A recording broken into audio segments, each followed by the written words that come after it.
Well, our top story now, extremely severe Cyclone Tauktae unleashed devastating winds that reached speeds of up to 190 kilometers an hour as the storm made landfall in Gujarat, damaging structures, electricity lines and uprooting trees. Cyclone Tauktae is the biggest to hit the region in decades. It made landfall in Gujarat at around 8:30 p.m. Last night, packing winds with speeds of 155 to 165 kilometers per hour, gusting to 190 kilometers an hour.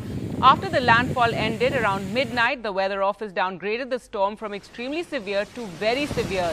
It later said in a tweet that the cyclone was weakening further. Remember, the cyclone also impacted the Maharashtra coastline yesterday and 6 people died and 9 were injured as the storm brushed past Maharashtra. Chief Minister Uddhav Thackeray took a review of the damage caused by the cyclone.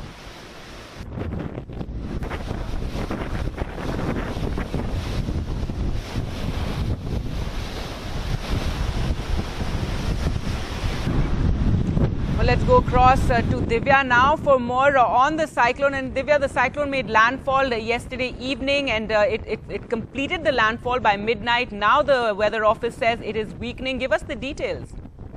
Absolutely, Gargi. The weather system has caused enough damage as far as the coastline of Gujarat is concerned. Currently, it's close to Amreli and it is affecting Gujarat, Saurashtra as well as Diu at the moment. It's going to continue to affect the coastline. In fact, lots of showers expected in the area. Heavy showers are in store for the area over the next 5 to 6 hours. In fact, it will now weaken further, but it will continue to affect areas of Rajasthan and in turn recurve and cause rainfall even in the northern part of the country. So when we talk about the northwest plains, here we can expect some showers. So very heavy showers expected in Rajasthan. However, the magnitude of that storm that has weakened and it's going to continue to weaken further. It will be a depression while it be over Rajasthan while it continues to move, and that is when this weather system that would have weakened further will cause heavy to very heavy showers. The damage that we can expect could be again uprooting of trees, and you know how the kind of damage that we saw which it caused towards other parts before it made landfall towards Gujarat. But heavy showers are expected in the region and it will cause rainfall even in the northern part of the country. So Gargi, you know, if this weather system had come a little later, it would have impacted the arrival of the monsoon, which usually comes in around the 1st of June. This time around, the IMD officer said that monsoon is expected to arrive on the 31st of this month. And had this weather system been delayed to next week, then the arrival of monsoon would have been affected. However, now monsoon will continue to arrive on the 31st of May. For now, heavy showers are expected in adjoining areas of, in fact, Saurashtra, Diu, Gujarat as well as Rajasthan. Gargi. All right, to speak more about the cyclone, we're now joined by Dr. Mrityunjay Mohapatra, DG Meteorology, IMD, and we're also joined by GP Sharma, President Meteorology and Climate Change at SkyMet. Thank you both for joining us this morning. Dr. Mohapatra, first to you, what is the latest that you can tell us? We know that the cyclone, after making landfall yesterday, has now weakened.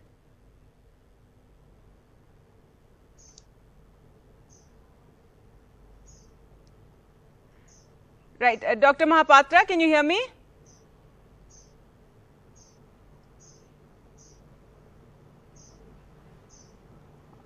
Right. We will try and connect with Dr. Mohapatra there. GP Sharma, over to you now. What is the latest that you're seeing about the cyclone? We're now getting, the extent of the damage. We're still waiting for more reports to come in. But last night it was absolutely frightening. One of the strongest storms or cyclones to hit this region in a long time. Yes, Kagi, this was one of the strongest storms. Actually, the region has not seen any such storm in the recent past. More than 2 decades. Last was 1998, we talk about Kandla cyclone, which struck close to Porbandar, and that is what caused a lot of damage and hundreds of people died that time. Okay, so that's what's the last storm in the history which this region has experienced.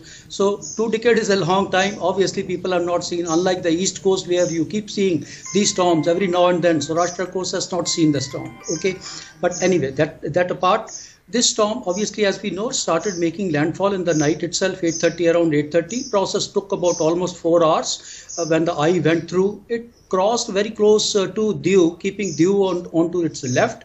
By about 30 kilometers or so. So that was the place where it made its landfall. And the process, as I said, continued till about past 11 o'clock in the midnight. It extremely severe cyclonic storm. It continued, and then it weakened to a very severe cyclonic storm, and possibly to me now it appears it is a severe cyclonic storm. You see, as far as this Tauktae is concerned, I will say it will, once we have the few more facts about this storm, it will have many firsts. I will say many firsts. First storm to affect so many districts, so many states, so many union, starting with Lakshadweep and then coming on to Kerala, Karnataka, Maharashtra, Dadra, Nagar Haveli, Saurashtra, Diu, Daman Diu, number of them. And then this trail of destruction everywhere. Okay, this will go in the history as one of the strongest storms which caused that much of a damage at one time. It is the longest sea travel also we saw, right from the southern edge of Lakshadweep adjoining Southeast Arabian Sea and traveling right up to the coast of Maharashtra. Okay, very long. That's how it became very strong also. It's not very every now and then that we have storms of this severity. And then you see, it retained its side. I was saying that many firsts also include, normally the storms, they disorganize just about after reaching land, crossing the coast, they start dissipating, they start filling up. Unlike this, it retained its eye. Even eye is an indication of its strength of cyclone. It even crossed when its eye was visible, and then even over the land also as a very severe cyclonic storm, we could see its eye. And then just a little past, I think we were able to see, but now I think it is filled up now. The latest picture which shows, I think it should be shortly a severe cyclonic storm, but still it's almost started at 8 to 10 hours before. It's a long time the storm has spent. Yeah. Right, Dr. Mohapatra, if you could also, tell us the latest that you're hearing. The storm, as we said, it has now weakened after crossing the coastline, and the effects are going to be felt, however, in the northern parts of the country. Yeah, it is weakening gradually, and at present it is centered very close to Amreli, and we are expecting that this very severe cyclone storm will gradually weaken during next 4 to 5 hours into a cyclonic storm, and by afternoon it will move towards the central part of Gujarat, and then it will continue to move towards southern parts of Rajasthan across North Gujarat. So while doing so, by evening it will become a depression over that particular area. Dr. Mohapatra, this is Divya this side. I would like to know, did this process, as far as the landfall process is concerned, did it take longer this time around than usual? Yeah, this particular cyclone is moving slowly during the time of landfall and thereafter, and therefore the weakening is also taking a little longer time. Right. So currently, is it still a severe cyclone? Yeah, it is still a severe cyclonic storm. Right. And you're saying that it's gradually moving, it will continue to affect Gujarat, and like you said, it's very close to Amreli, so it will continue to affect these regions over the course of the day. Yeah, especially the winds are higher near about the center, and also specifically to the eastern side of the center. So therefore, we have still the wind speed of about 110 to 120 km per hour over the districts lying to the southeast of the system center, especially Mohapatra sir, what was the maximum wind speed sustained by this storm during landfall? At the time of landfall, wind speed would have been 160 to 170 and gusting 190 km per hour. Right, and currently it's gusting to about 120 kilometers per hour according to IMD. Yes, please. Right. So, sir, in how much time can we expect this weather system to weaken into a depression? By evening, it will weaken perhaps into a depression. Right. And, sir, so what kind of damage can we expect over Rajasthan? The kind of wind speed, the kind of rainfall in terms of millimeters? By the time it reaches Rajasthan, it will become a depression, and therefore over Rajasthan, especially southern part, we can have the wind speed of about 40 to 50 kilometers per hour and gusting to 60 kilometers per hour.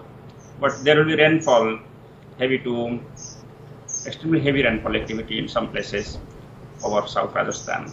Mohapatra sir, will this weather system continue to affect Maharashtra as well at the moment? Yeah, this system has no direct impact so far, but however, 40 to 50 kilometers per hour wind speed, gusting to 60 kilometers per hour wind speed is still prevailing along and off northern coast of Maharashtra, and also light to moderate rainfall is occurring at some places over northern districts of Maharashtra coast.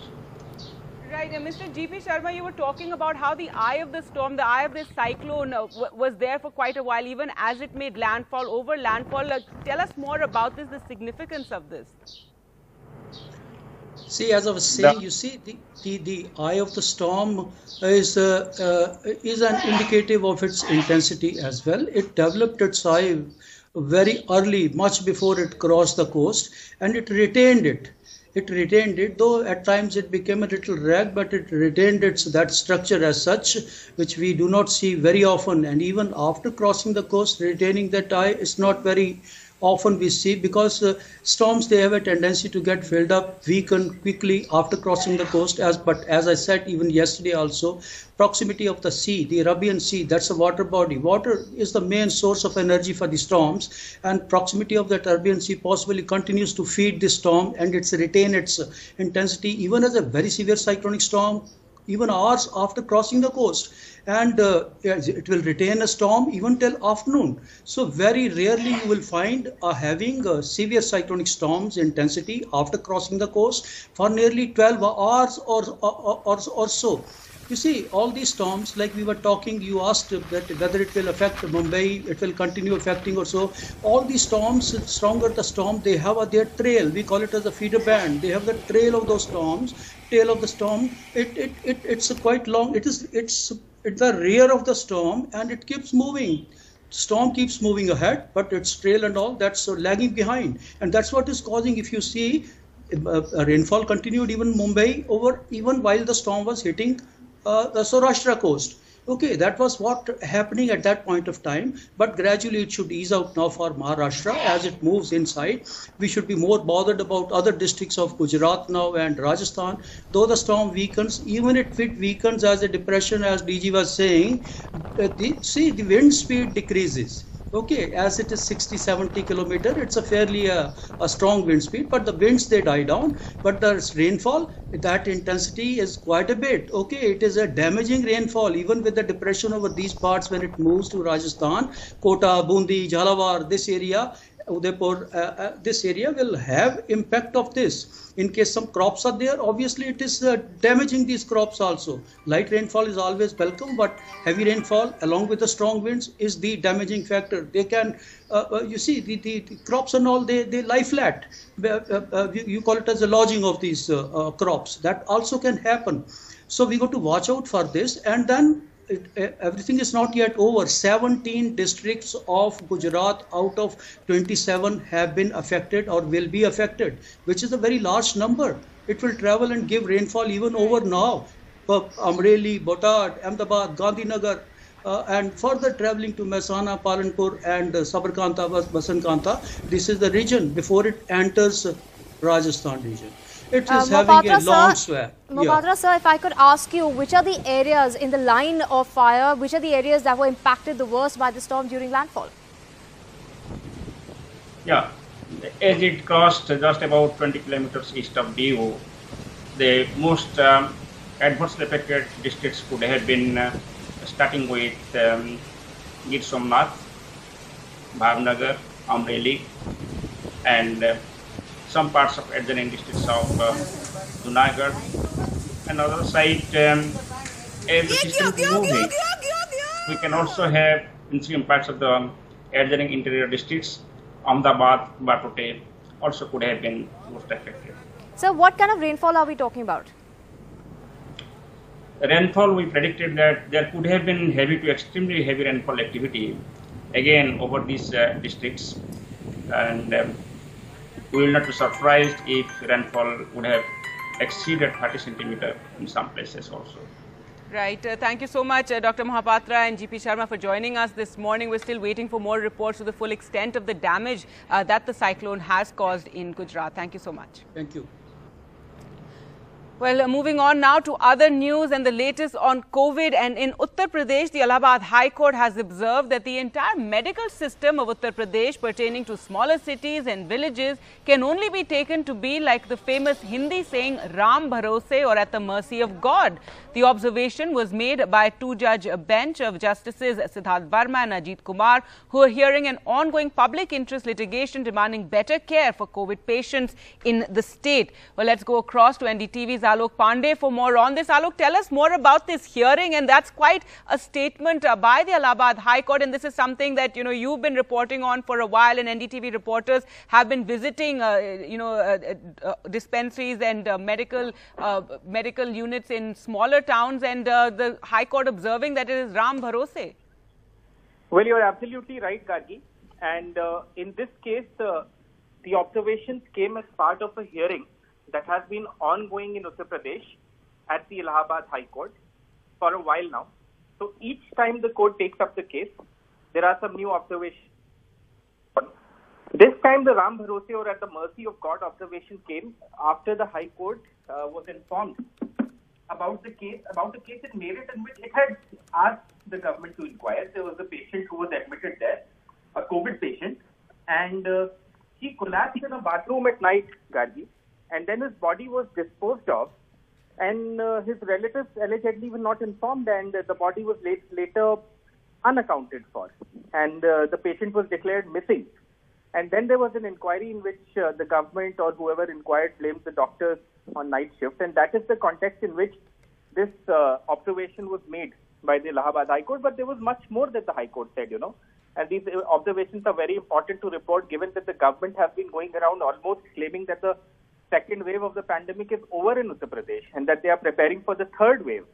But here is what the court says. The court also, Gargi, went and looked at the example of Western UP's Bijnor district. We are all familiar with Bijnor, those of us who live in northern India, because it's the kind of gateway to Uttarakhand. And the court says, and these are their sayings, that we note from government submissions that to our utter surprise, there is no level 3 hospital in Bijnor. They also say that there is no description as to what is the capacity of oxygen cylinders available in rural hospitals, and whether there are trained hands to operate these oxygen cylinders and concentrators. And then it goes on to again observe that when the government cannot meet the medical requirements of our people in normal times, then it definitely had to collapse the system in face of the present pandemic. Now, like I said, these observations are in direct contradiction to what the UP government has been claiming in terms of case reduction. Every day when they send us these COVID reports, the number of cases lessen across Uttar Pradesh by at least 1,000 to 2,000. The deaths are still high. You would expect that at least for the next 1 week or so. But the caseload seems to be coming down is what the government is saying. And they also claim, like I said, the Chief Minister has been touring and traveling across various districts in Uttar Pradesh. And he claims, or at least he and his government now say, that they are getting past the second wave and that they are in preparation for the third wave of the pandemic in Uttar Pradesh. And then you have a reality check like this from the top court in Uttar Pradesh. And the two points of view seem to be very jarring.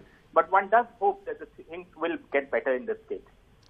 All right, Alok, thanks so much for joining us with those details. So those are the observations of the Allahabad High Court saying that things in rural UP are Ram Bharose.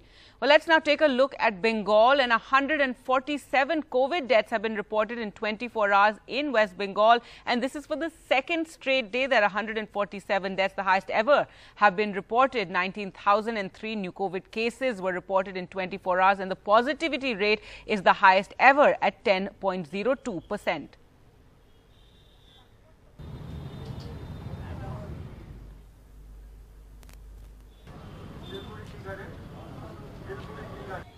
Now, the massive political controversy in West Bengal, the Calcutta High Court has stayed the bail of 4 leaders in the Narda case. All 4 of them will stay in jail, and the CBI has demanded that the trial be shifted out of Bengal, citing protests outside of its office. There you can see those visuals from yesterday after 2 of Mamata Banerjee's ministers and 2 other leaders were arrested on Monday morning in a bribery case.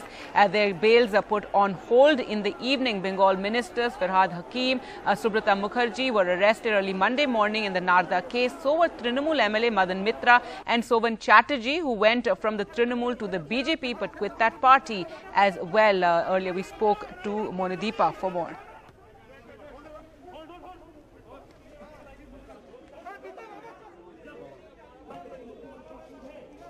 What we have from the courts right now is that the 4 leaders who were arrested in this dramatic fashion, they will now be shifted to Presidency Jail.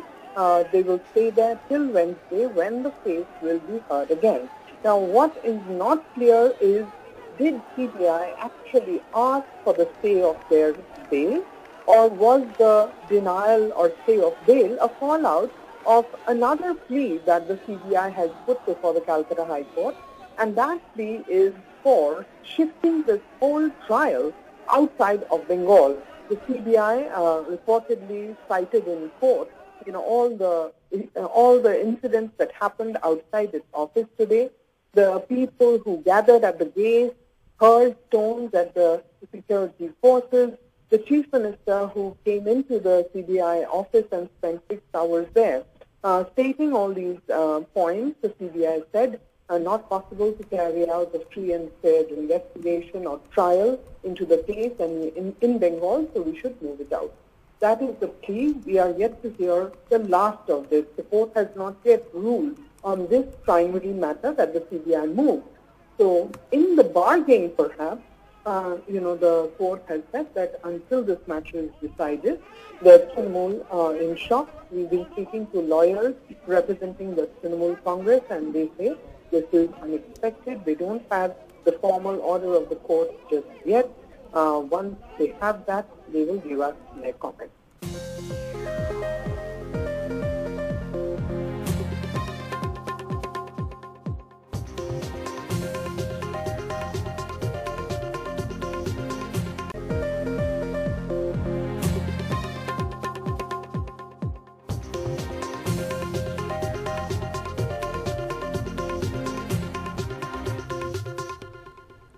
Welcome back. Now, the centre has dropped plasma therapy from COVID treatment protocols. This is after the COVID National Task Force Joint Monitoring Group of the Ministry of Health revised the clinical guidance for management of adult COVID patients and dropped plasma therapy for COVID treatment.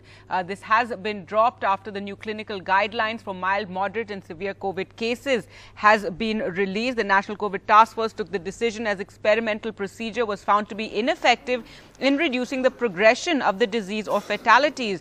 At a meeting last week, all members of the task force, which include senior officials, scientists and top doctors, were in favor of removing plasma therapy from the treatment guidelines. The procedure has been part of previous guidelines that said it could be used on moderate patients within 7 days of the onset of treatments, but it's now been dropped.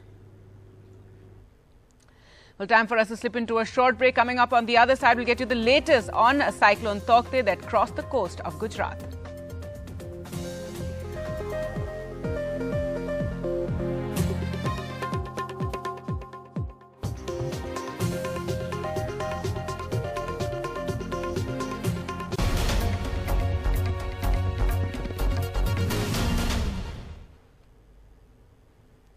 Our top story, extremely severe Cyclone Tauktae unleashed devastating winds that reached speeds of up to 190 kilometers an hour as the storm made landfall in Gujarat, damaging structures, electricity lines and uprooting trees. The cyclone was the biggest to hit the region in decades. It made landfall at around 8:30 p.m., packing winds with speeds of 155 to 165 an hour, gusting up to 190. There you can see the kind of wind speed at the shore.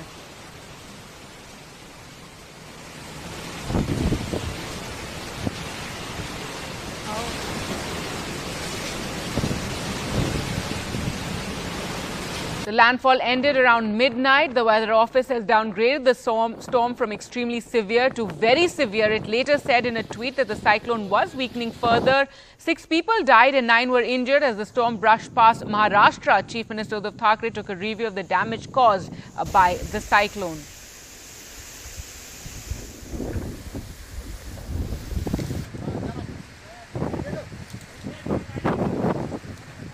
There you can see at Somnath, the army engaged in rescue operation. Remember, the army was also called in for rescue in Gujarat and in Maharashtra. Also, rescue teams have been on the job since the impact of the cyclone was felt there as well all day yesterday.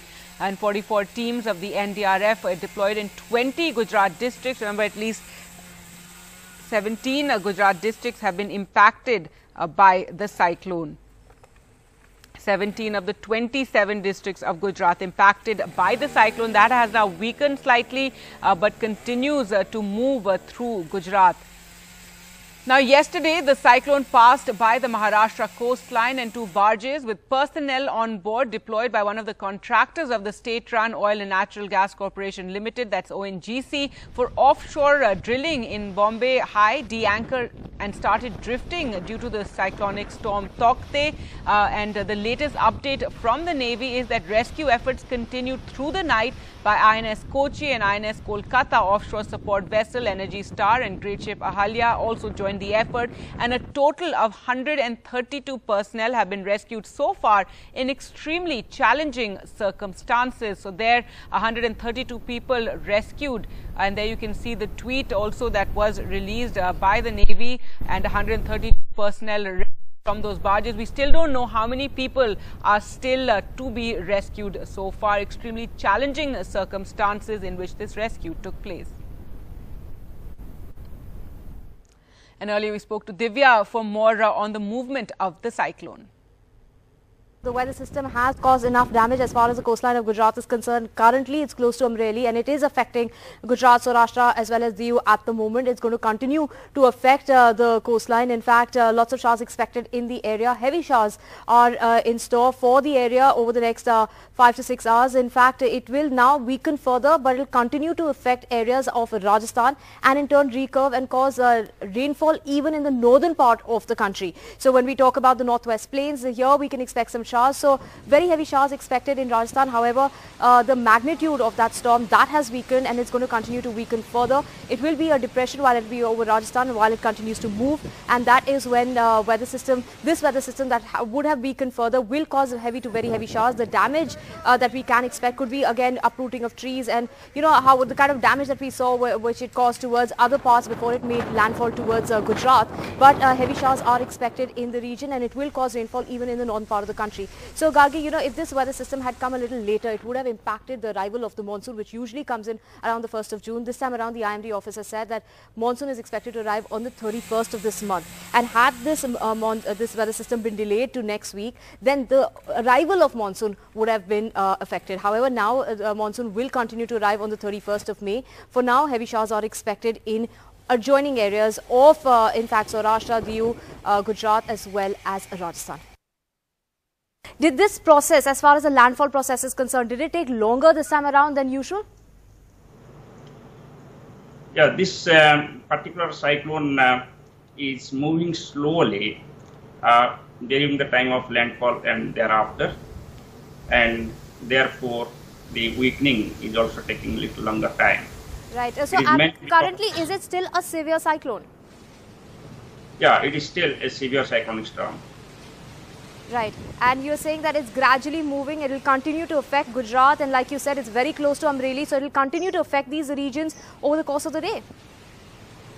Yeah, especially the winds are higher near about the center and also specifically to the eastern side of the center.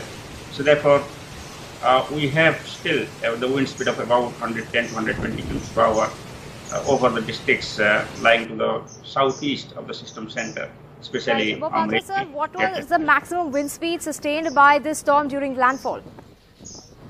At the time of landfall, wind speed would have been 160 to 170 and gusting 190 km per hour. Right, and currently it's gusting to about 120 kilometers per hour according to IMD. Yes, please. Right. So, sir, in how much time can we expect this weather system to weaken into a depression? By evening, it will weaken perhaps into a depression. Right. And so what kind of damage can we expect over Rajasthan? The kind of wind speed, the kind of rainfall in terms of millimeters?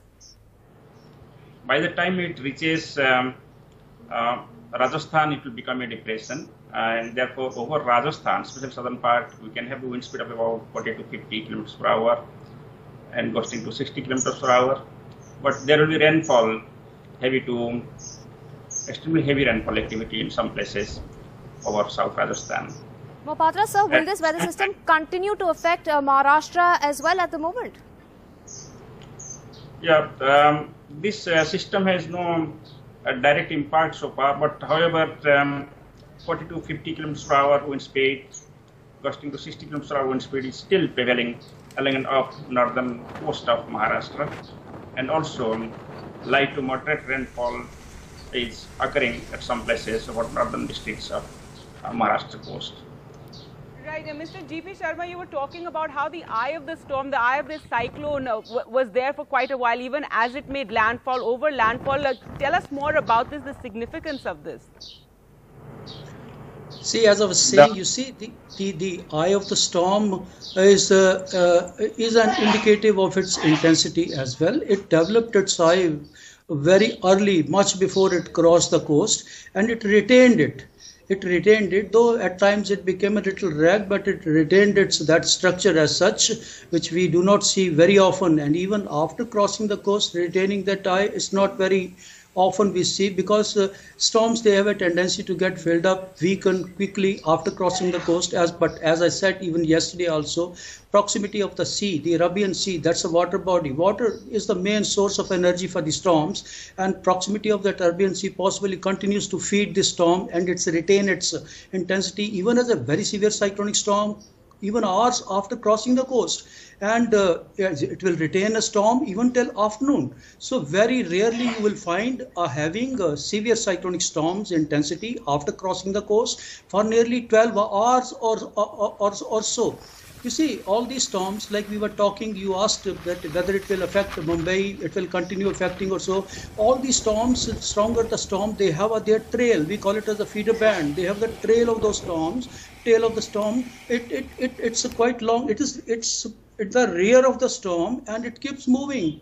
Storm keeps moving ahead, but its trail and all, that's lagging behind. And that's what is causing, if you see, rainfall continued even Mumbai even while the storm was hitting the Saurashtra coast. Okay, that was what happening at that point of time, but gradually it should ease out now for Maharashtra as it moves inside.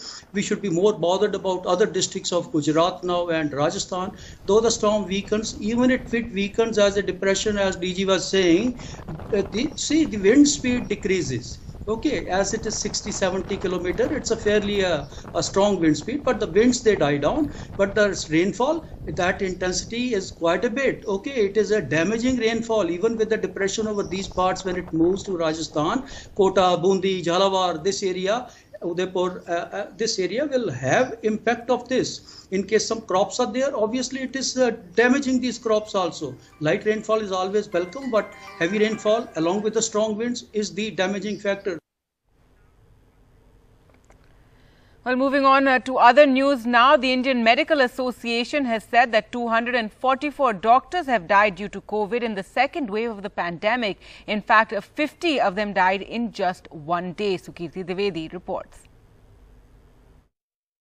26-year-old Anas Mujahid, a junior resident doctor at Delhi's COVID-dedicated GTB hospital, died within hours of testing positive due to COVID.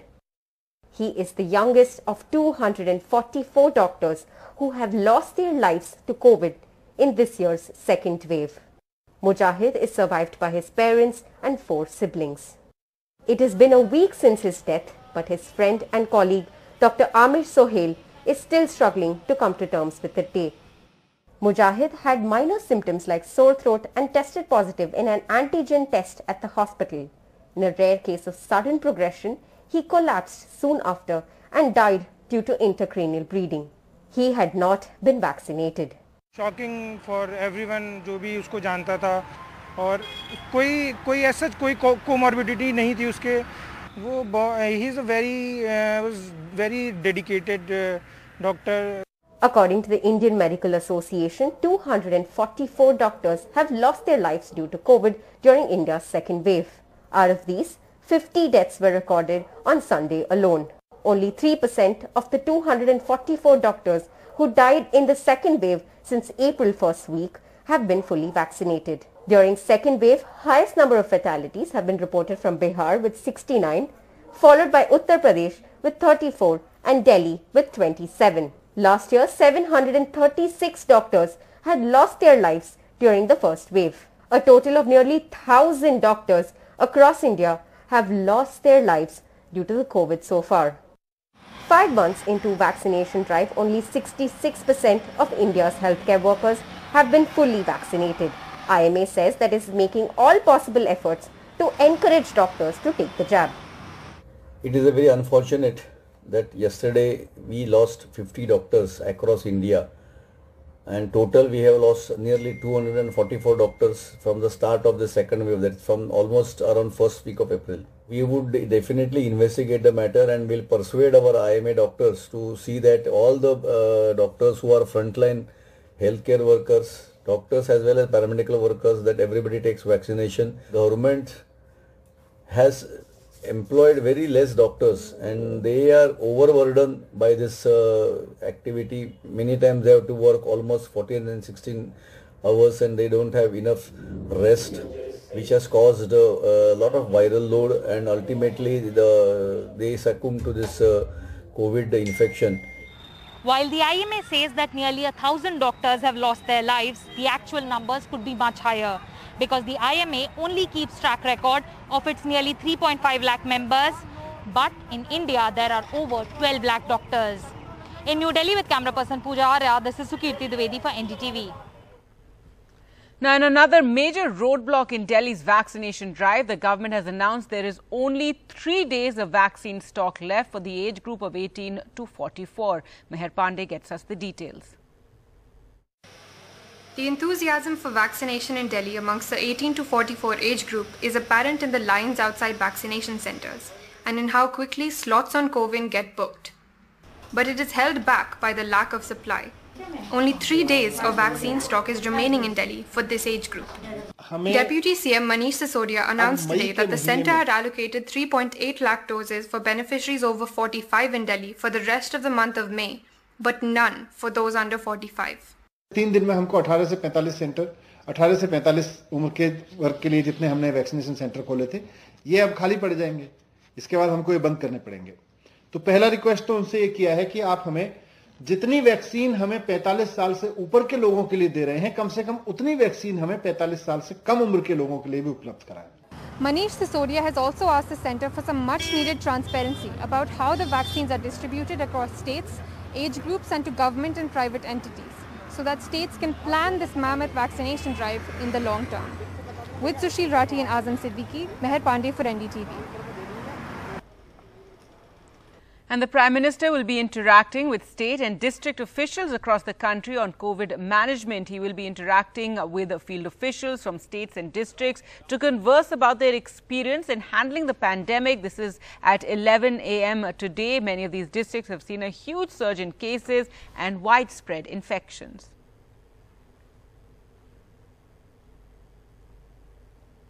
News now from Haryana, where a young man was killed in the New district. His relatives have alleged that he was lynched. 14 people have been named and 20 unidentified have been booked by the New police. The victim Asif and his cousin Rashid had gone to get medicine from a chemist shop when they were waylaid by more than a dozen people. According to the FIR, the accused hit Asif's car, attacked him and his cousin and later took him away. His body was later found by family members. 3 people have been arrested so far. 16/2021 को police को सूचना मिली थी कि खेड़ा कलीरपुर गांव में झगड़ा हो गया. इस संबंध में पुलिस मौका पर पहुंची. हमारे एसपी साहब भी पहुंचे, मैं भी पहुंचा, अन्य सारी पुलिस पहुंची.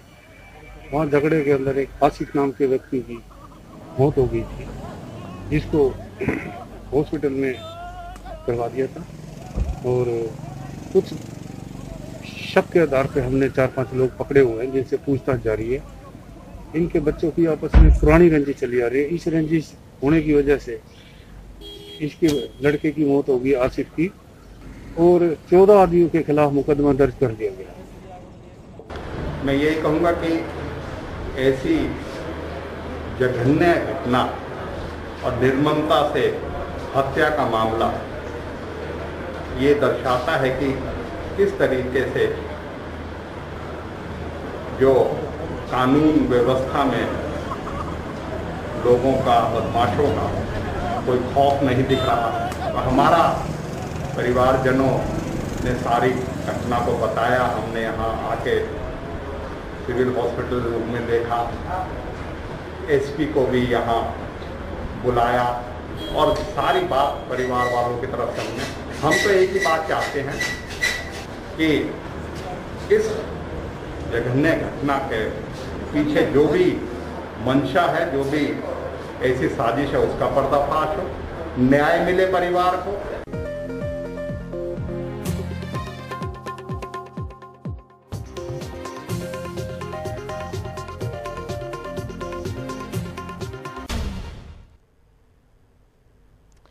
Hello and welcome. You're watching Good Morning India. I'm Gargi Raut, and our top story: monster cyclone Tauktae unleashed devastating winds that reached speeds of 190 kilometers per hour as the storm made landfall in Gujarat last night, damaging structures, electricity lines and uprooting trees. The cyclone, the biggest to hit the region in decades, made landfall at around 8:30 p.m.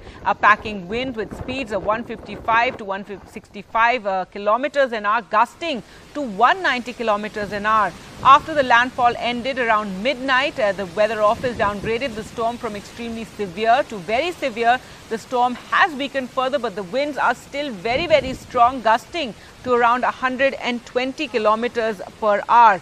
Well, let's go across to Divya now for more on the cyclone. In Divya, it took a long while for the cyclone to make landfall last night. It started around 8:30, ended at around midnight, and even now the wind speed is extremely strong. That's right, Gargi, a very good morning. Like you mentioned, the landfall process, which usually takes about 2 to 3 hours, this time around took about 4 hours. We started at 8:30 and went on for almost 4 hours. Currently, the storm is 10 kilometers away from Amreli and about 230 kilometers from Ahmedabad. Is expected to weaken further. It has currently weakened into a severe cyclone. It was a very severe cyclone until about half an hour ago. Now it's going to weaken further into a cyclone, and that's expected in the next 3 to 4 hours. When we say it's a severe cyclone, that means it's determined by the wind speed that it carries. And at the moment, like you mentioned, the wind speed is at 120. Well, this weather system remains in the state of a cyclone. Usually when a cyclone makes landfall, it loses its intensity, loses its wind speed and turns into a deep depression almost subsequently. And this time around, that hasn't happened. It stayed very, very strong. Its intensity as well as its wind speeds have remained very high. So now we're expecting this weather system to move further. It's going to move northeast and it's going to move towards Rajasthan. And by the time it reaches Rajasthan this evening, by then it would have turned into a deep depression. That is what we're expecting, which means that the winds would lose their speed. However, the winds would continue to be about 50 to 60 kmph, which is still very high, which means that it will continue to impact the coastline even right now, even though it's not impacting Maharashtra. However, still this cyclone is continues to impact most of the west coast, whether it's Maharashtra, whether it is Gujarat, Saurashtra, as well as now the impact being felt also in Rajasthan. Very heavy showers expected in this area over the next 24 hours. In fact, this weather system will recurve and then start to impact the northwest plains, which means the plains of Delhi, Punjab, Haryana and adjoining areas will see showers coming in. The showers will increase tomorrow onwards because this weather system will continue to impact not just today but also tomorrow. Gargi? All right, Divya, thanks so much for joining us. So the impact is going to be felt for a while. You're saying even tomorrow. Meanwhile, the impact yesterday in Maharashtra and off the coast of Mumbai, to barges with personnel on board that were deployed by one of the contractors of the state-run Oil and Natural Gas Corporation Limited, that's ONGC, for offshore oil drilling in Bombay High, de-anchored and started drifting. These barges started drifting into the sea due to the cyclonic storm Tauktae, and the Navy update has said that rescue efforts continued through the night by INS Kochi and INS Kolkata. Offshore support vessel Energy Star and great ship Ahalya also joined the effort, and that a total of 146 personnel have been rescued so far in extremely challenging circumstances. Those rescue operations continue. So 2 barges were adrift and the Navy engaged in rescue operations. Well, the latest on the COVID situation in Uttar Pradesh, and the Allahabad High Court has observed that the entire medical system of UP pertaining to smaller cities and villages can only be taken to be like the famous Hindi saying, Ram Bharose, that means at the mercy of God. The observation was made by 2-judge bench of Justices Siddharth Varma and Ajit Kumar, who were hearing an ongoing public interest litigation demanding better care for COVID patients in the state. Well, let's go across to Alok Pandey now for more. Alok, give us more details details of this hearing at a time when the Chief Minister has been talking about how they have stopped the second wave and are preparing for the third wave. The Allahabad High Court talking about how it's Bharose in rural areas. Well, you're absolutely right. Just to give a bit of context to our viewers about why this hearing is taking place. So this is a hearing on a public interest litigation that has been on for a while now. So every 7 or 8 days, the High Court bench sits for this hearing. So in the latest hearing yesterday, these observations were made. And the context in which the observations were made was because the High Court had ordered an inquiry into an incident in Western UP's Meerut town, where an elderly patient, COVID-positive patient who was admitted to a ward, had collapsed and died. And then his body has been disposed of by doctors who said that he could not be identified, whereas his family and relatives were all there. And that had prompted an inquiry, and the government got back saying that the doctors posted at night duty in that ward when it happened were responsible and negligent. So that is what led the court to observe that if a thing like this can happen in the Meerut, which is more or less a bigger town, then what is to say that, the health systems in rural UP are not at the mercy of God or Bharose? There were many more observations and facts that came to light in this hearing. For instance, we found out, and this is something that the government does not tell us, that in Bijnor, which is again a Western UP district, and the court has recorded all of this, that there are hardly any medical facilities and there's not even an L3 hospital, a level 3 or specialized hospital for COVID in the district. Again, this is part of the court record. I mean, I and you are not saying it. And then, on the other hand, you have a situation where the Chief Minister, Mr. Ajit, and his bureaucrats and his ministers have been going around almost claiming victory over the second phase of the pandemic, which has been so devastating in UP. I mean, all of us have seen what has happened. And yet they are now claiming that, numbers are coming down, and I mean, their official facts do suggest so. And they say that, in fact, the Chief Minister yesterday was quoted by a few news agencies as saying that, we are now going to prepare for the third phase of the pandemic. I mean, it's so contradictory. And yet you have these reality checks from institutions like the High Court, and it is something that I think all of us should take serious note of. Right, Alok, thanks so much for joining us with those details. So that is the High Court's observations on the situation in rural Uttar Pradesh. Now, the Indian Medical Association has said that 244 doctors have died due to COVID in the second wave of the pandemic. In fact, they say that 50 died in just one day. Sukirti Dwivedi reports. 26-year-old Anas Mujahid, a junior resident doctor at Delhi's COVID-dedicated GTB hospital, died within hours of testing positive due to COVID. He is the youngest of 244 doctors who have lost their lives to COVID in this year's second wave. Mujahid is survived by his parents and 4 siblings. It has been a week since his death, but his friend and colleague Dr. Amir Sohail is still struggling to come to terms with the day. Mujahid had minor symptoms like sore throat and tested positive in an antigen test at the hospital. In a rare case of sudden progression, he collapsed soon after and died due to intracranial bleeding. He had not been vaccinated. Shocking for everyone जो भी उसको जानता था और कोई ऐसा कोई comorbidity नहीं थी उसके वो he is a very dedicated doctor. According to the Indian Medical Association, 244 doctors have lost their lives due to COVID during India's second wave. Out of these, 50 deaths were recorded on Sunday alone.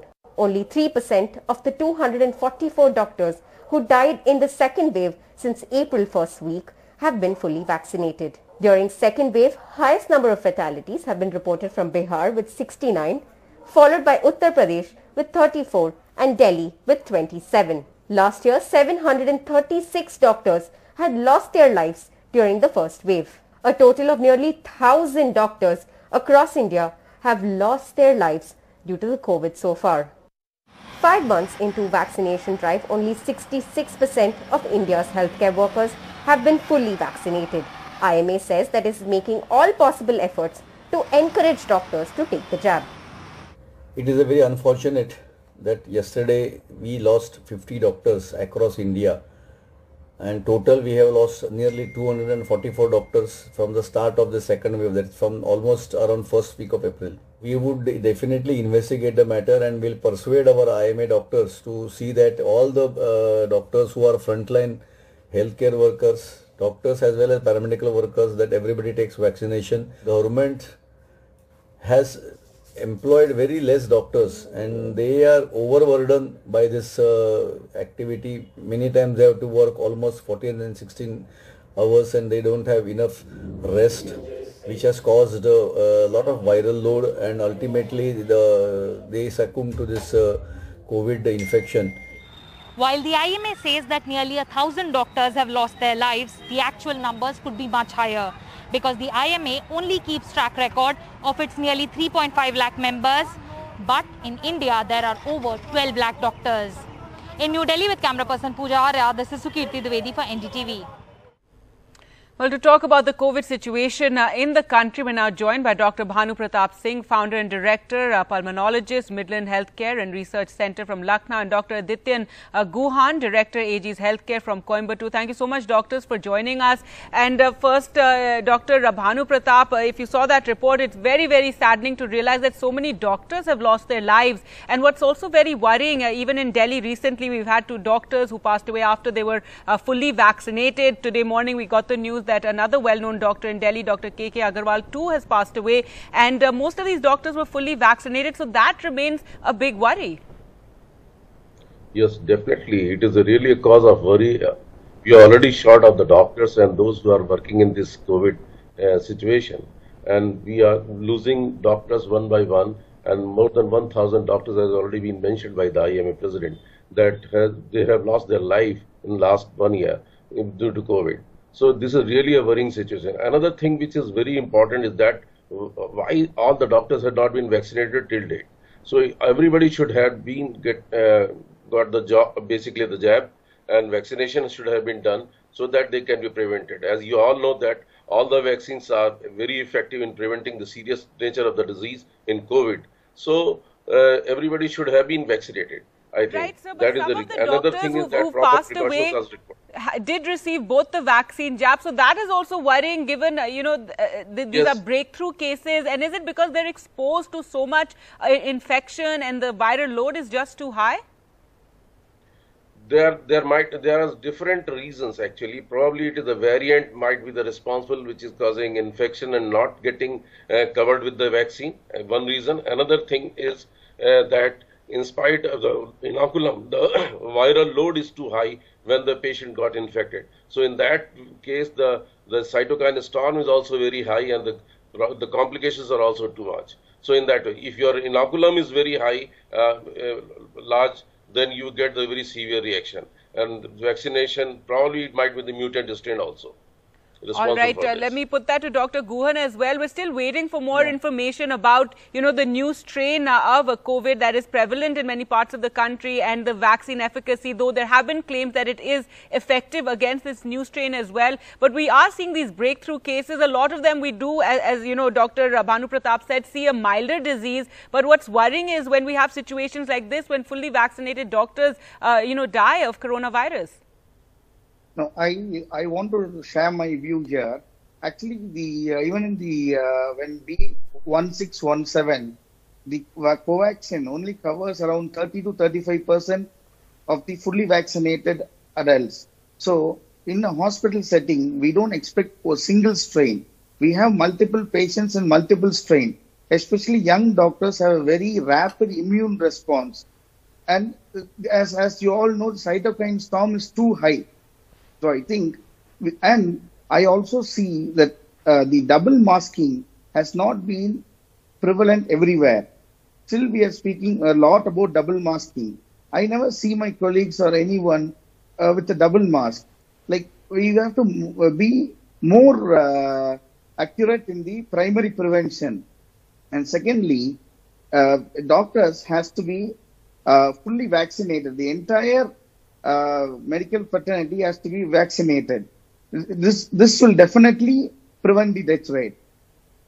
Right, absolutely. We definitely need all the frontline workers, healthcare workers to be totally vaccinated by now. Now, I want to talk about another issue. Dr. Bhanu Pratap, the convalescent plasma has finally been removed as one of the therapies for treating COVID patients, and this is something that many doctors have been asking for because it just takes up too much energy and it doesn't have any beneficial effect. Are you now hopeful that this demand for plasma will stop? Definitely. Actually, from the very beginning, it was a very controversial issue in the management of the COVID-19. Actually, the timing was also very important, and US FDA never approved this therapy. The NIH also did not recommend the use of plasma in the management of the COVID-19. However, in our country, we have been using it, and although the recommendation initially was there and people were using because of that, and there were equivocal reports of its efficacy in the management. So now it is very clear that probably it is not going to help the management of the patient with the COVID-19 giving the plasma therapy. So in this way, this will have a very clear vision for most of the people. People have been wandering from here and there for arranging plasma for their kith and kin, those who are admitted in the COVID wards. Right, and Dr. Guhan, again, I hope that message really goes out because you still had doctors asking for plasma. You also have family members, because hoping against hope that anything works, asking for plasma. It was something that we were very, very hopeful about when it started last year, but, study after study has proven it's not effective. Yeah, actually the drawback with plasma is the plasma injection itself produces a lot of immune reactions, like what the virus evokes from the body. Like if the virus enters, you all know that it evokes a cytokine, it evokes the immune response. Same way, when the plasma is given, there's a lot of antibodies being generated, and the plasma, it's like a blood donation. So it has a lot of implications and a lot of cytokines produced from the plasma itself. So it has been proved it is very ineffective. Right, absolutely. And there are worries also that it could cause the virus to mutate further. Ineffective therapies sometimes do cause more mutations in the virus. Already we're dealing with variants. Dr. Bhanu Pratap, another issue that has been spoken about by many experts is the overuse of steroids early in the COVID treatment. A lot of people also, because you have whole families that are affected by COVID, sometimes they consult the doctor for one patient and everybody just uses the same, consultation to medicate themselves, and that's another worry. Yes, definitely. Actually, steroid has much misuse in this COVID-19, and probably it is the wrong timing and the wrong doses which has been responsible for causing this lot of complications which already we are seeing today, and people have been rather advocating blankly that you should go for the steroid in every patient of COVID many times, and this has been a wrong habit, and unfortunately that has led to so many complications in the COVID patients. So it is the timing of the steroid which is very important. It should not be in the first week, and also once the oxygen level is dropping, only then steroid has to be given. So that thing is very much important at the timing of the steroid and its doses also. Many times people are using very high doses which are not required, and that is causing problem in these patients and causing very uncontrolled sugars and leading to a lot of complications. Right, Dr. Guhan, it's also being seen as one of the reasons that maybe a lot of young people are getting so severely affected by the disease. Yes. Yeah, actually, I would say I had a point to say here. The first wave misguided us. Actually, the first wave, lot of senior people got sick. So what we did is we vaccinated the 60+ people first. We didn't account for the breadwinners or the most active people who were the young adults, like 25 to 55, were going out and doing jobs. So we should have actually vaccinated the breadwinners or the young people along with the elders. So I think because of the first wave experience, we didn't scientifically approach the second wave. If we would have vaccinated more on the young adults, I think now this devastating situation would have been handled well. All right. Well, that's a whole other debate to have about, our vaccine policy and the manner in which our vaccine rollout took place. But thank you so much, doctors, for sparing your time and joining us on the channel this morning. Yeah. Thank you. Welcome. Well, with that, time for us to slip into a short break. We'll get you more news updates on the other side. Stay with us.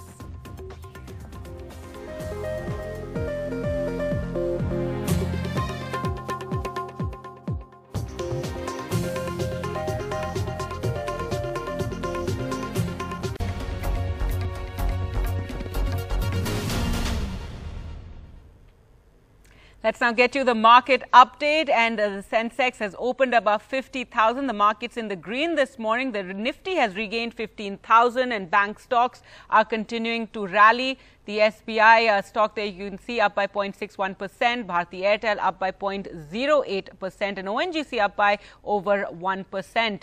ICICI Bank up as well, and Bajaj Finance up by 2.78%. Tata Steel in the green there up by 2.62%. So stocks there, banking stocks especially rallying. Power Grid as well in the green. Axis Bank up 2.16%, Power Grid up by 2.10%. Bajaj Finance as well in the green, and IndusInd Bank is up as well, but there you can see Infotech, they're losing 4.98%, so IT stocks they're losing. Nucleus Software, however, in the green, up 4.23%, and Tanla Solutions up as well. GAIL India up by 1.89%. So oil stock there in the green. Oil India up as well with at 1.56%.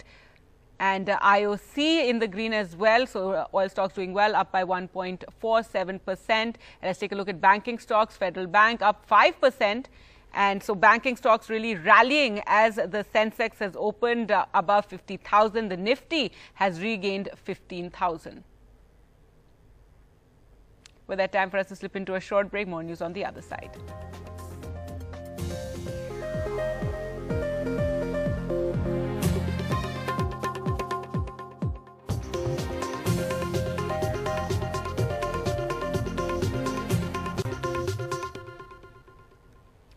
Welcome back. Well, the latest data on COVID has just been released by the Health Ministry, and India has recorded the highest one-day COVID deaths in 24 hours. 4,329 lives were lost in the last 24 hours due to coronavirus. 2.63 lakh fresh cases have been recorded. So for the second day, cases under 3 lakhs, daily cases going under 3 lakhs. But the deaths are a worry, with the highest number of deaths in 24 hours being reported, 4,329 deaths in the last 24 hours. 2.63 lakh new COVID cases being reported. As we said, it's for the second day that cases under 3 lakh have been reported, but the highest number of deaths in 24 hours so far.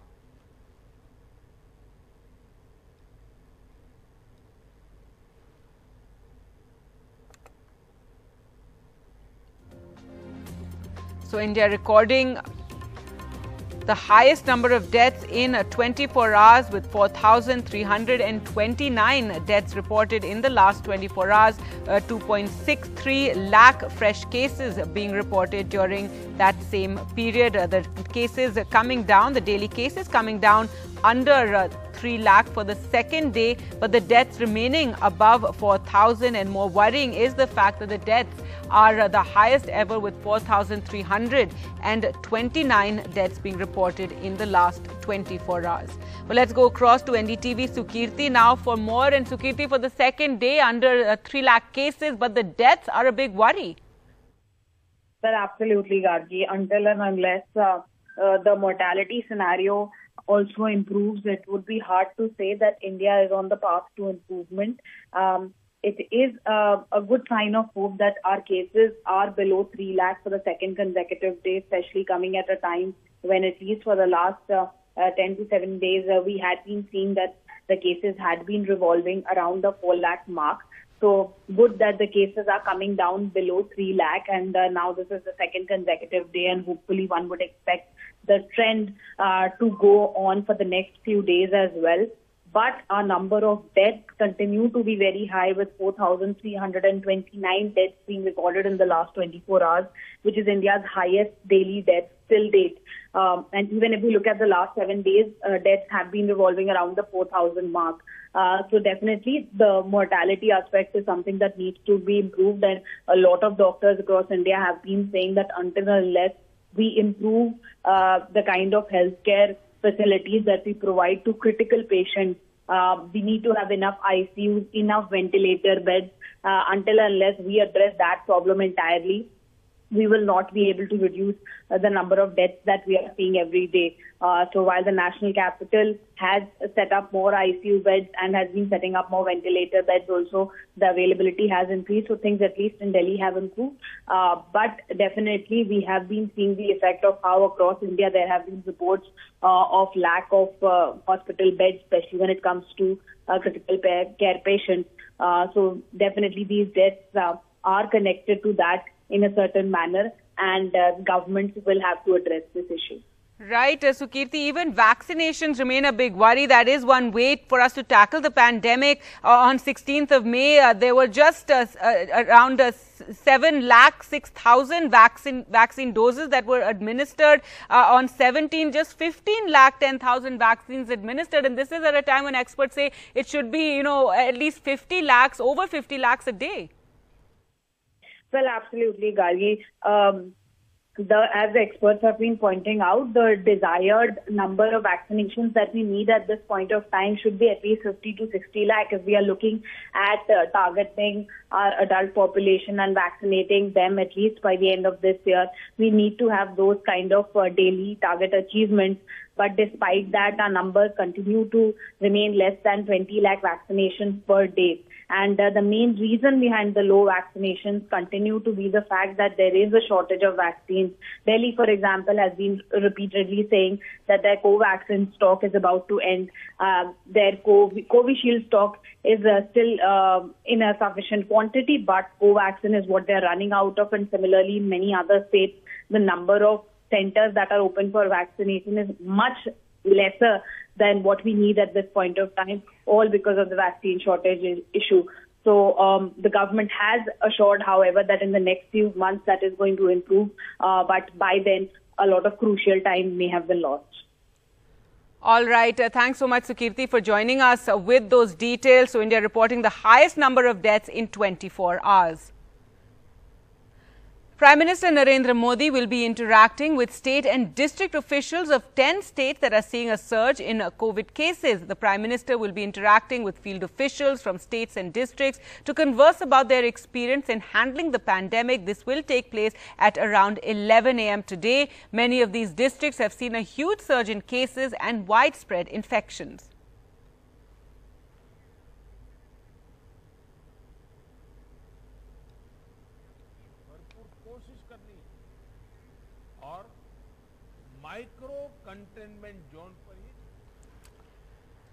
All right, now moving on to news from Kerala, and the newly elected CPM-led Left Democratic Front government in Kerala will be sworn in on Thursday at the Central Stadium in Thiruvananthapuram. Invitees restricted to just 500 according to the Chief Minister. And let's go across to Sneha now for more on this. So Sneha, we do know that the lockdown in Kerala has been extended, but the swearing in will take place today with a limited guest list. What has the reactions been like?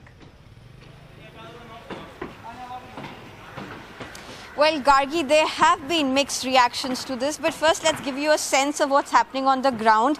This is the Central Stadium in Thiruvananthapuram, which is gearing up for the swearing-in ceremony, where Chief Minister says a maximum of 500 people will be called in. According to the Chief Minister, 40,000 people were there for the last for an incident for the swearing-in last time, had witnessed the swearing-in last time. This time it's a historic mandate, of course, that the left government has won again. It's a resounding mandate. And the swearing-in ceremony will be held on 20th May at this Central Stadium, where 500 people are going to be present. Now, according to the government order, according to the COVID protocols, if the COVID protocols are followed, 1,000 people can be seated in this Central Stadium, but only 500 are being invited.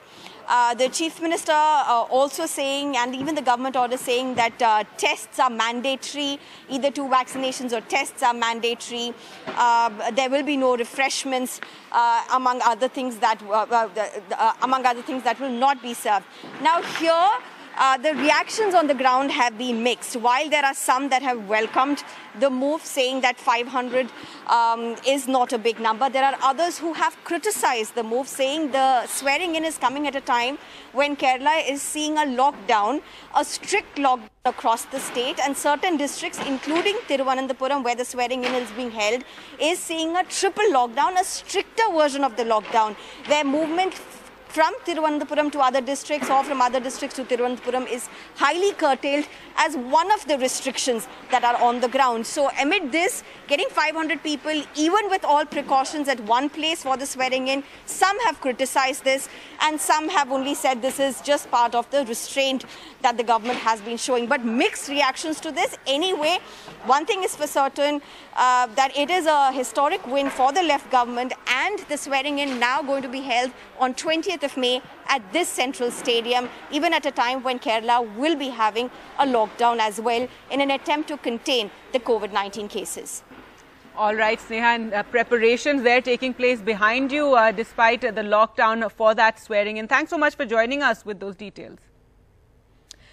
News now from West Bengal, and in Kolkata, the 4 leaders arrested in the Narda bribery case were shifted to the presidency jail late last night. This is after their bail was stayed by the Calcutta High Court. Madan Mitra and Sovan Chatterjee, 2 of the arrested leaders, were then shifted to hospital at around 4 a.m. as both complained of breathlessness. Let's go across to NDTV's Monideepa now for more. And Moni, what is the latest you can tell us? Well, this morning we've heard that both Madan Mitra and Sovan Chatterjee, their condition is stable in hospital. I think Madan Mitra was given some oxygen support. He has been unwell even, during the election period. We saw he had to be rushed to hospital for some days. Mr. Subrata Mukherjee and Siddharth Hassan, 2 senior ministers in the Mamata Banerjee government, are still at the presidency jail. They were apparently allotted 2 separate rooms in a particular cell, and we believe that Subrata Mukherjee did complain of uneasiness, at which point he was taken to hospital briefly and given a checkup, some support, and sent back. What happens today, that is what all eyes are on. And of course, at least some of these leaders, when they had access to media, raised the question that has been dogging the event since yesterday morning, and that is, where is Sudhanshu Adhikari and Mukul Roy, the 2 former Trinamool leaders, now with the BJP, who also feature in the Narda case accused list. Both of them are, were on case in the Narda Singh case, and yet, because of perhaps their switch to the BJP, no action has been taken against them. This is what at least Madan Mitra suggested as he spoke to the media briefly while going away to presidency jail. This is the question that has been dogging Trinamool, of course, since all of yesterday.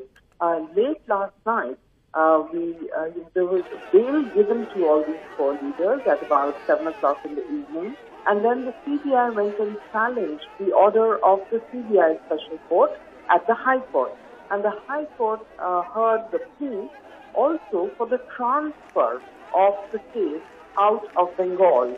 The CBI pleaded that given the circumstances that erupted yesterday after the arrest of these 4 leaders, the crowd, the stone throwing, Mamata Banerjee at the office, the CBI has said in its, petition report that she was on dharna inside the CBI office. Given all that, CBI has thought that the trial be transferred out of Bengal, and in the bargain, in the process, the High Court said it would hear the case again on Wednesday, and in the meantime, the 4 arrested persons have to be in jail. Their bail was stayed. The dramatic developments all of yesterday, and we have to see how things unfold today, because the Trinamool is, of course, expected to draw up a strategy to counter the situation when 3 of its top leaders and a former member of the party are arrested and technically behind bars. All right, Monideepa, thanks so much for joining us there with the very latest. So the controversy there continues, and as Monideepa was telling us, 2 of the leaders shifted to hospital after complaining of breathlessness. News now from Haryana, where a young man was killed in Nuh. His relatives have alleged that he was lynched. 14 people have been named and 20 unidentified have been booked by the Nuh police. The victim Asif and his cousin Rashid had gone to get medicines from a chemist's shop when they were waylaid by more than a dozen people. According to the FIR, the accused hit Asif's car, attacked him and his cousin, and later dragged him away. His body was found by family members. 3 accused have been arrested so far. 16/5/2021 को police को सूचना मिली थी कि खेड़ा खलीरपुर गांव में झगड़ा हो गया। इस संबंध में पुलिस मौका पर पहुंची, हमारे एसपी साहब भी पहुंचे, मैं भी पहुंचा, अन्य सारी पुलिस पहुंची।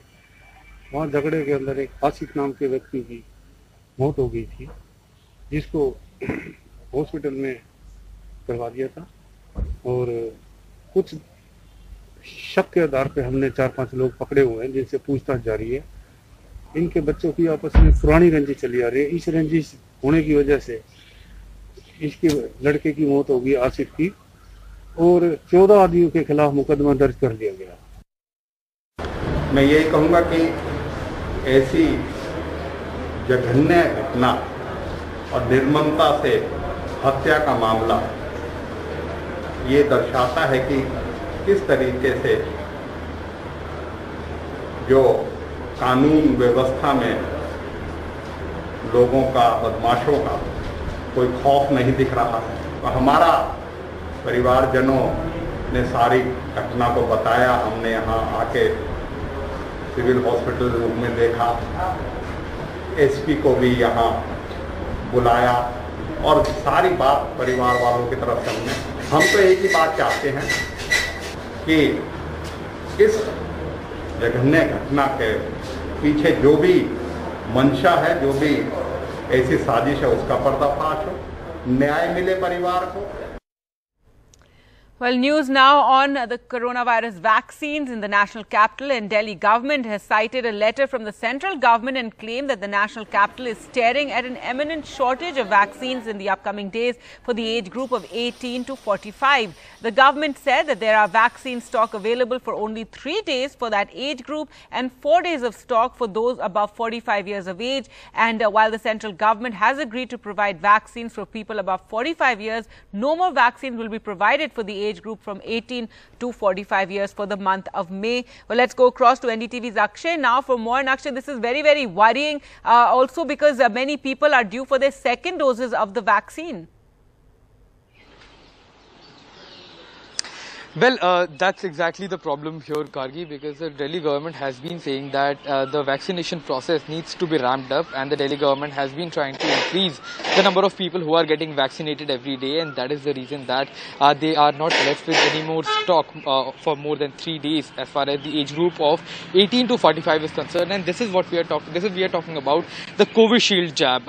The Delhi government has been saying that for approximately 6 days, the age group 18 to 45 has not been inoculated for Covaxin, and in the upcoming days the Covishield jab is also going to get over very soon, and after 3 days there will be no more vaccine for the age group of 18 to 45, and whereas the central government will be providing approximately 3,83,000 doses of vaccine for the age group above 45 years, there will be no more vaccines that will be provided in the month of May for the age group of 18 to 45. Now this is a very, very critical scenario because the Delhi government has been taking pot shots at the central government. In fact, the Aam Aadmi Party has rigged up controversy by pasting the posters in the national capital asking Prime Minister that why the vaccines were exported. And the Delhi government has also raised 3 demands. The first demand is that more vaccine doses should be provided in the month of May for this particular age group, 18 to 45. The Delhi government has also asked the data to be made public, that how many vaccines have been given to the private hospital, how many have been given to the government hospital also. how many vaccines have been provided for Covaxin and Covishield. So this is the second demand. The third demand is that now that the central government is stating that this much amount of vaccines will be provided for the age group of 45 above, then for the upcoming months as well, that the central government should in advance provide the data that a particular set amount of vaccines will be provided, and so that in accordance the inoculation process can continue and the Delhi doesn't see a similar kind of situation where the vaccine stocks are over in the middle of the month. So it remains to be seen that what exactly will be the response of the central government. The Delhi government has cited a letter by the central government, whereas the central government has been saying that the sufficient number of vaccines have been provided to the states as far as the inoculation process is concerned. So in the upcoming days, we can see that another crisis of vaccination in the national capital, and we might as well expect another round of politics on the vaccines. Gargi? All right, Akshay, thanks so much for joining us. So a major vaccine crisis is staring at the national capital.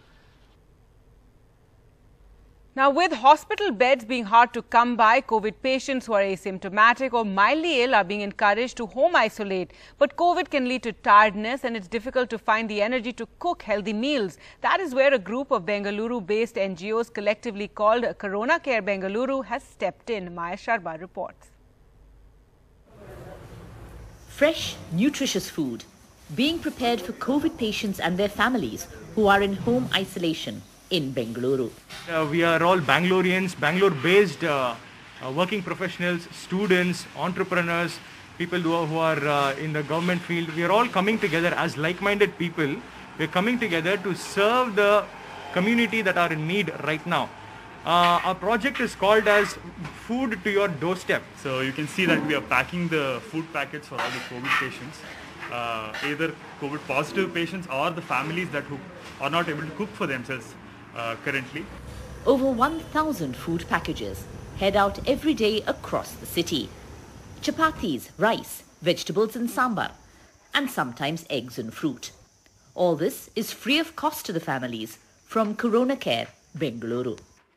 Me, my mom, dad, we were not in a position even to move around. So my friend said she'll send food from home. So I was like, no, don't do that, because people are even scared to come near our door. Then she made arrangements. I guess she called you people, and then. The group also helps with delivery of medicines and counseling for those in distress, reaching out to help others at a great time of need. With Govind Murthy, Maya Sharma in Bengaluru for NDTV.